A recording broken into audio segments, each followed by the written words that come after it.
Harish, the best academy. Hi friends, welcome to Harish academy. ఈరోజు వార్తలు నిలిచిన జాతీయ అంతర్జాతీయ రాష్ట్రీయ అంశాల గురించి, వార్తలు నిలిచిన వ్యక్తులు, అవార్డులు, పుస్తకాలు, మరి క్రీడా సంబంధిత సమాచారం, ఒక్కొక్క అంశాన్ని వివరంగా తెలుసుకుందాం. ఈరోజు ఫస్ట్ టాపిక్ వచ్చేసి ఇటీవల ఆంధ్రప్రదేశ్ మరియు తెలంగాణ ఈ రెండు రాష్ట్రాల్లో కూడా పోలింగ్ పర్సెంటేజ్ ఎంతగా నమోదైందని చెప్పేసి అఫీషియల్ గణాంకాలు వార్తల్లోకి వచ్చినాయి. మనం ఇక్కడ అబ్జర్వ్ చేస్తే ప్రస్తుతం 18th లోక్సభ ఎలక్షన్స్ని మనం చూస్తున్నాం. విడతల వారీగా మొత్తం 7 దశల్లో ఎన్నికలు జరగబోతున్నాయి. ఇప్పటికే 4 దశల ఎన్నికలు పూర్తయినాయి. సో 4వ దశలో మన తెలంగాణ రాష్ట్రంలోని 17 లోక్సభ స్థానాలకు అండ్ ఆంధ్రప్రదేశ్ రాష్ట్రంలోని 25 లోక్సభ స్థానాలకు at the same time Andhra Pradesh రాష్ట్రానికి సంబంధించి సార్వత్రిక ఎన్నికలు 175 అసెంబ్లీ నియోజకవర్గాలకి సంబంధించి ప్రభుత్వ ఏర్పాటును నిర్ణయించే ఎన్నికలు ఏవైతే ఉంటాయో అవి కూడా May 13th, 2024 రోజున జరిగినాయి. సో వాటికి సంబంధించి ఎంతగా పోలింగ్ పర్సెంటేజ్ నమోదైంది అని చెప్పేసి అఫీషియల్ స్టాట్స్ని ఇప్పుడు చూద్దాం. సో ఏపీలో పోలింగ్ పర్సెంటేజ్ 81.86% అంట. సో స్టేట్కి సంబంధించి సిఇఓ గారు అఫీషియల్ గణాంకాలను నిన్నటి రోజున చెప్పడం జరిగింది. వాస్తవానికి 80 and above పర్సెంటేజ్ అంటే మామూలు విషయం కాదు. రియల్లీ ఈ విషయంలో ఆంధ్రప్రదేశ్ రాష్ట్రానికి సంబంధించిన ప్రజలు ఓటు హక్కును వినియోగించడం విషయంలో అద్భుతమని చెప్పొచ్చు.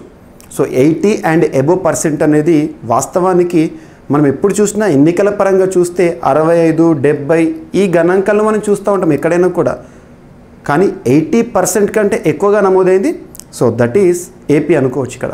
సో ఇక్కడ చూస్తే ఆంధ్రప్రదేశ్ రాష్ట్ర వ్యాప్తంగా 81.86% పోలింగ్ నమోదైందని రాష్ట్ర ఎన్నికల ప్రధానాధికారి ఎవరు రాష్ట్రానికి సంబంధించి ఆంధ్రప్రదేశ్ రాష్ట్రానికి సంబంధించి ముఖేష్ కుమార్ మీనా గారు ఇటీవల చెప్పారు.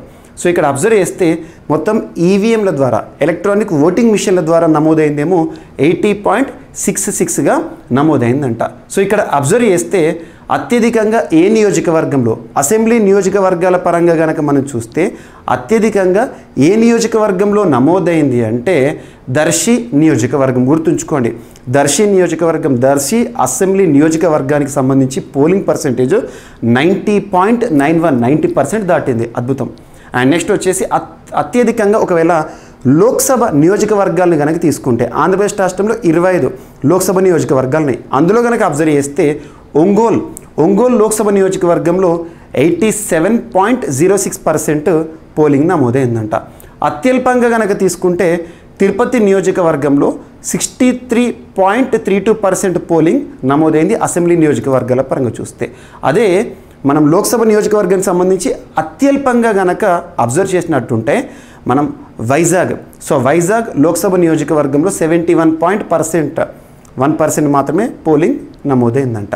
సో గుర్తుంచుకోండి. సో ఇక్కడ రాష్ట్ర వ్యాప్తంగా అండ్ ఇటీవల ఈవీఎంల ద్వారా నమోదైన పర్సెంటేజ్ ఎంత. అండ్ నెక్స్ట్ వచ్చేసేసి తెలంగాణలో 65.67% పోలింగ్ నమోదైందని తెలంగాణ రాష్ట్రానికి సంబంధించి సిఇఓ వికాస్ రాజ్ గారు చెప్పడం జరిగింది.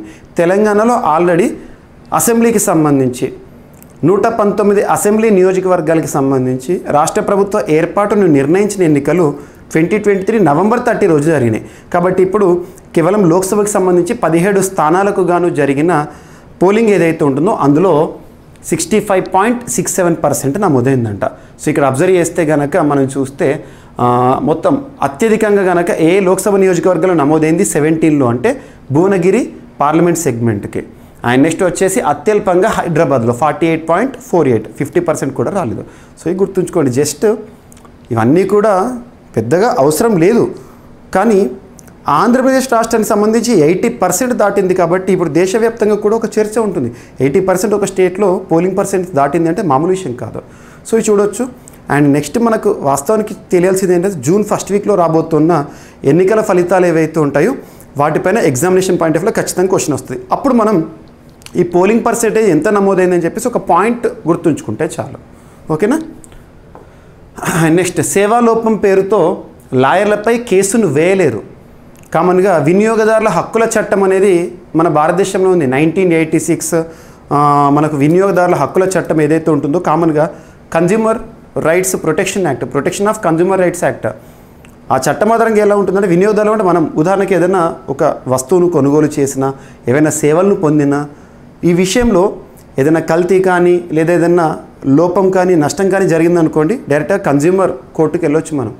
సో అలా ఒకవేళ లాయర్లకి సంబంధించి కనుక వారు ఇచ్చే సర్వీస్ ఏదైతే ఉంటుందో లాయర్లు ఇచ్చే సర్వీస్ మన తరపున వాదించే వాళ్ళు ఎవరైతే అడ్వకేట్స్ కానివ్వండి వీరు, సో ఆ సేవ ఏదైతే ఉంటుందో ఆ సేవలో లోపం ఏర్పడిందని చెప్పేసి ఎవరు కూడా కన్జ్యూమర్ కోర్ట్స్ కానివ్వండి వినియోగదారుల హక్కుల చట్టం కింద నమోదు చేయరాదు కేసులు అని చెప్పేసి ఇటీవల ఒక కేసులో సుప్రీంకోర్టు చెప్పడం జరిగింది.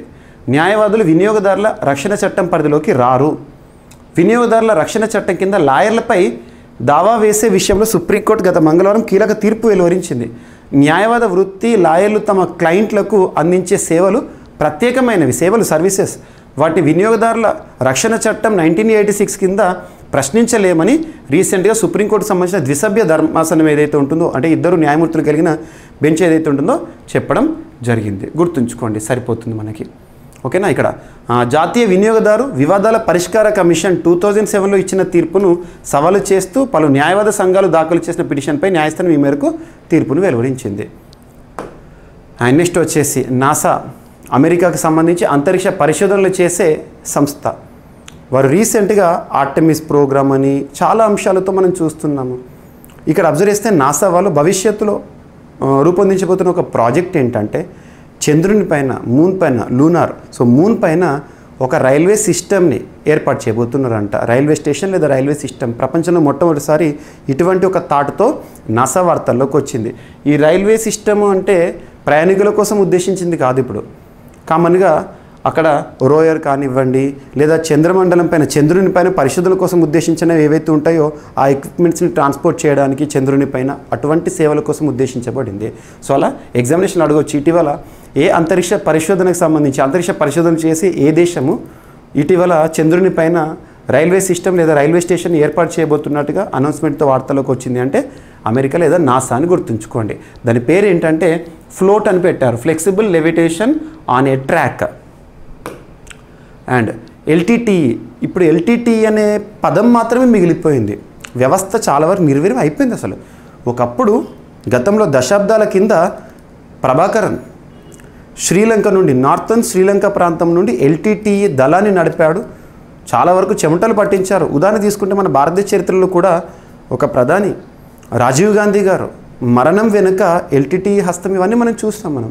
సో ఇక్కడ అబ్జర్వ్ చేస్తే liberation of Tamil tiger ఈలం LTTE ఏదైతే ఉంటుందో దానిపైన నిషేధాన్ని మరికొన్నేళ్ల పాటు మరొక 5 ఏళ్ల పాటు పొడిగిస్తున్నట్టు కేంద్ర హోంమంత్రిత్వ శాఖ వారు ఇటీవల విడుదల చేసిన ఉత్తర్వులు. సో ఇక్కడ అబ్జర్వ్ చేస్తే శ్రీలంకకు చెందిన లిబరేషన్ ఆఫ్ తమిళ్ టైగర్స్ ఈలం సంస్థపై విధించిన నిషేధాన్ని కేంద్ర ప్రభుత్వం 5 ఏళ్ల పాటు పొడిగించింది. కేంద్ర హోంశాఖ మంగళవారం ఉత్తర్వులను జారీ చేయడం జరిగింది. గుర్తుంచుకోండి. సో ఇదొకటి మనకి ఇంపార్టెంట్. అండ్ నెక్స్ట్ ఇరాన్తో ఒప్పందంపై భారత్కు అమెరికా హెచ్చరిక. రీసెంట్గా మనం చూసాం మే 13th రోజున సబ్జెక్ట్ కండిషన్. ఆ రోజున భారతదేశం నుండి సర్బానంద సోనోవాల్ గారు ఇరాన్లో చాబహార్ పోర్ట్ విషయంలో ఆ ఒప్పందం ఏదైతే ఉంటుందో పునరుద్ధరణ విషయంలో పార్టిసిపేట్ చేయడం జరిగింది. చాబహార్ పోర్ట్ నిర్మాణానికి సంబంధించిన ఒప్పందం. సో ఇక్కడ ఇరాన్ అమెరికాకి శత్రుదేశంగా చూస్తూ ఉంటుంది. ఇరాన్తో ఏ దేశమైనా సత్సంబంధాలు కొనసాగినట్టే అమెరికా ఏమింటుందంటే ఆంక్షలు విధిస్తూ ఉంటారు. ఉదాహరణ తీసుకుంటే ఇక్కడ ఈ సందర్భం కాదు, కాకపోతే క్యాట్సా అని ఒక చట్టం ఉంటుంది, మీకు ఐడియా ఉంటుంది. చాలాసార్లు మనం డిస్కస్ చేస్తాం. Countering America's adversaries through sanctions act. America ఎవరినైతే శత్రు దేశాలుగా భావిస్తుందో ఆ దేశాలపైన ఆ దేశాలతో ఎవరైనా సత్సంబంధాలు కొనసాగిస్తే వాళ్ళపైన క్యాట్సాని ప్రయోగిస్తూ ఉంటుంది. 2017లో వచ్చిన చట్టం. సో ఇటువంటి అమెరికా చాలా కొన్ని చట్టాలను కూడా రూపొందించింది శత్రు దేశాలను కంట్రోల్ చేయడానికి ఇట్లా. సో ఇక్కడ భారత్కి కూడా హెచ్చరిక పంపింది రీసెంట్గా చాబహార్ పోర్ట్ విషయంలో ఇరాన్తో కుదుర్చుకున్న ఒప్పందం ఏదైతే ఉంటుందో. ఇరాన్లోని చాబహార్ ఓడరేవు నిర్వహణకు సంబంధించి భారత్ కీలక ఒప్పందం కుదుర్చుకున్న వేళ అమెరికా పరోక్ష హెచ్చరికను జారీ చేసింది. ఇరాక్తో వ్యాపార లావాదేవీలు జరిపే దేశాలపై ఆంక్షలు విధించేందుకు తాము వెనకాడబోమని అంటే ఇండైరెక్ట్ ఇండియాను స్పష్టం చేసింది. అమెరికా విదేశాంగ శాఖ వారు ఈ అంశాన్ని చెప్పారు.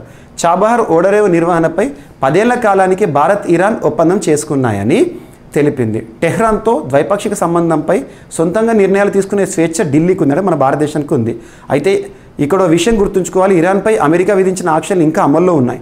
ఏ సంస్థ అయినా దేశమైనా టెహ్రాన్తో వ్యాపార లావాదేవీలు జరిపితే అవి కూడా ఆంక్షల చట్రంలో ఇరుక్కుపోయే ముప్పు ఉంది అని చెప్పేసి చెప్తున్నారు. అంటే ఇండియాకు వార్నింగ్ అన్నట్టు.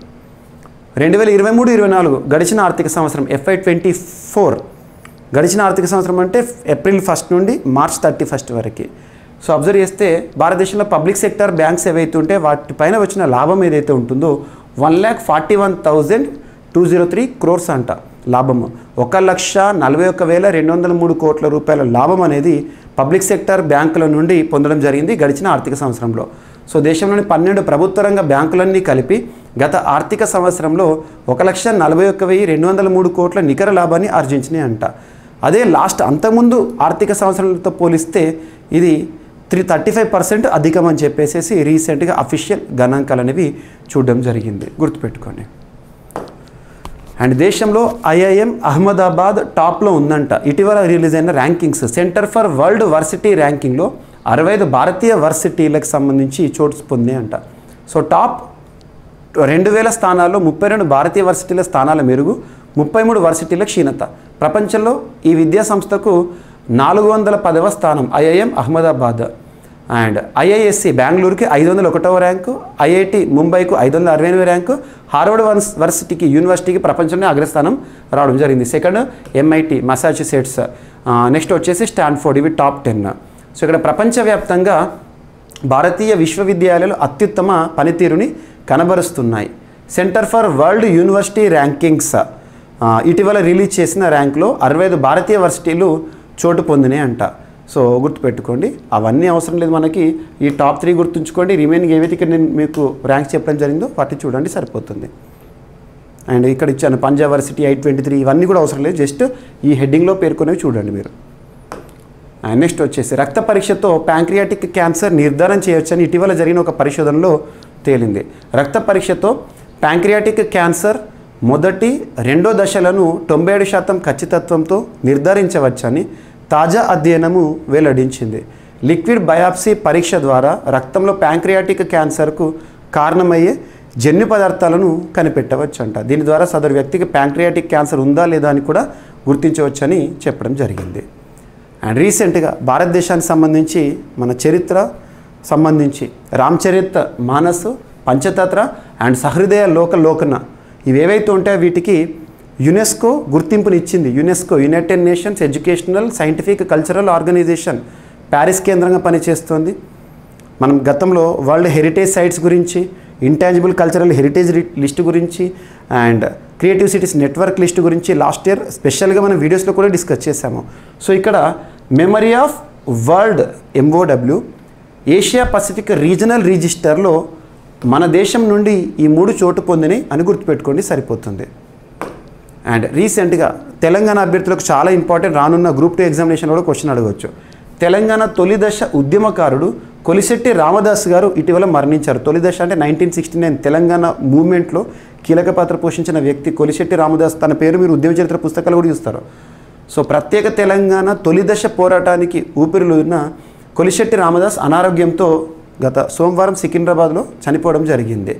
నాన్ ముల్కీ గోబ్యాక్ అనే నినాదాన్ని అందించి ఖమ్మం ప్రభుత్వ కళాశాల విద్యార్థులు చేపట్టిన పోరాటంలో పాల్గొనడంతో పాటు 1968లో తెలంగాణ ప్రాంతీయ సమితిని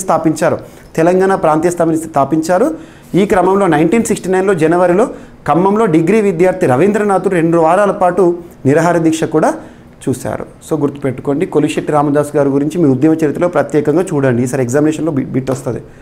సో ఇవి ఫ్రెండ్స్ ఈరోజు వార్తలు ఇచ్చిన అంశాలు ఒకసారి ర్యాపిడ్గా చూస్తే ఆంధ్రప్రదేశ్ మరియు తెలంగాణ రాష్ట్రాలకి సంబంధించి ముగిసిన పోలింగ్ పర్సెంటేజ్ ఎలా ఉంది అని, అండ్ ఇటీవల సేవాలోపం పేరుతో వినియోగదారుల హక్కుల చట్టం కింద లాయర్లపైన కేసులు వేరేదని సుప్రీంకోర్టు ఇచ్చిన తీర్పు, అండ్ నాసా చంద్రుని పైన ఒక రైల్వే స్టేషన్ సిస్టమ్ని ఏర్పాటు చేయబోతున్నట్టుగా ప్రకటన ఫ్లోట్, అండ్ LTTEపై మరొక 5 ఏళ్ల నిషేధాన్ని కొనసాగిస్తుంది భారత ప్రభుత్వం, ఇరాన్తో ఒప్పందంపై భారత్కి హెచ్చరికను పంపిన దేశంగా అమెరికా, అండ్ పబ్లిక్ సెక్టర్ బ్యాంకుల లాభం గడిచిన ఆర్థిక సంవత్సరంలో 1,41,203 కోట్లు, అండ్ దేశంలో IIM అహ్మదాబాద్ టాప్లో ఉంది, అండ్ ప్రపంచవ్యాప్తంగా ఏ స్థానంలో ఉందో చూడండి 14 పొజిషన్, అండ్ రక్త పరీక్షతో ప్యాంక్రియాటిక్ క్యాన్సర్ని నిర్ధారించవచ్చని చెప్పేసి సైంటిఫిక్ రీసెర్చ్, అండ్ భారతదేశం నుండి memory of world Asia Pacific regional రిజిస్టర్లో చోటు పొందిన అంశాలు.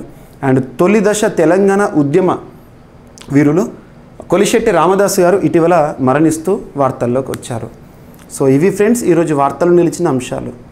మిస్లేనియస్ అంశాలను మిగిలిపోతే రేపటి క్లాస్లో జోడించి మరొకసారి నేర్చుకుందాం. రేపు కలుద్దాం. Thank you.